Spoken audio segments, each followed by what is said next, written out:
Welcome to our PFF Weekly Injury Update with Dr. Stephen Pomerantz of MRI Online. And Dr. Pomerantz, we have to start with Chicago Bears quarterback Mitchell Trubisky. He played all of 6 plays in Sunday's game in Week 4 and then left the field with a left shoulder injury. What more can you tell us about the injury?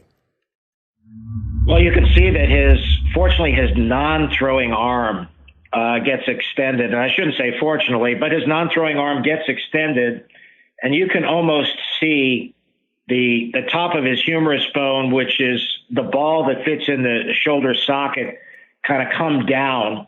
So he had a shoulder dislocation, or at least a very severe subluxation on that side. Now, most of the time, those things either pop right back in, or when they get to the sideline, they pop them back in.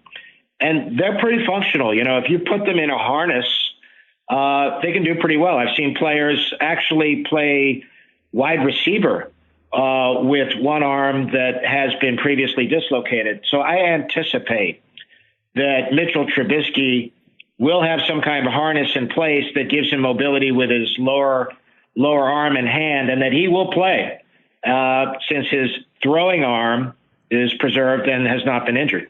And for our fantasy members, what do you think the timetable is for his return? I think he'll be back if they've got a game this Sunday or Monday, then I think he will play. Wow, that's really good for Chicago Bear fans. And let's move on to Detroit, where in Week 4, Detroit Lions tight end T.J. Hockenson attempted to hurdle a defender and came down in a way where he sustained an injury. Just got to help us to understand, if you're advising football players from a player safety perspective, how would you advise football players when it comes to hurdling defenders and leaving the ground on a football field? Well, you know, everything in life, Solly, is a cost-benefit thing, you know, and the benefit of leaping and going forward, I'm not prepared or an expert to answer that from the sports performance standpoint, but you're asking me as a clinician and as a medical doctor. I do know that there is a certain level or height where injuries to the head or injuries to even the spine when you fall get more severe. And that number that's often quoted is over 10 feet, 11 or 12 feet. So when you are hurdling somebody, especially your head, you know, your head is already 6 or 6.5 feet if you're 6'5" off the ground. Then you hurdle, so you jump, so you add 3 feet to that. You know, some people can get up pretty high. So now you're at 9.5 feet, and then you're lifted up a little bit by the individual that is tackling you. So now you're above 10 feet.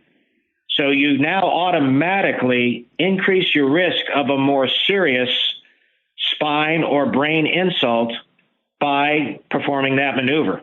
So from a medical standpoint, I would strongly advise against it.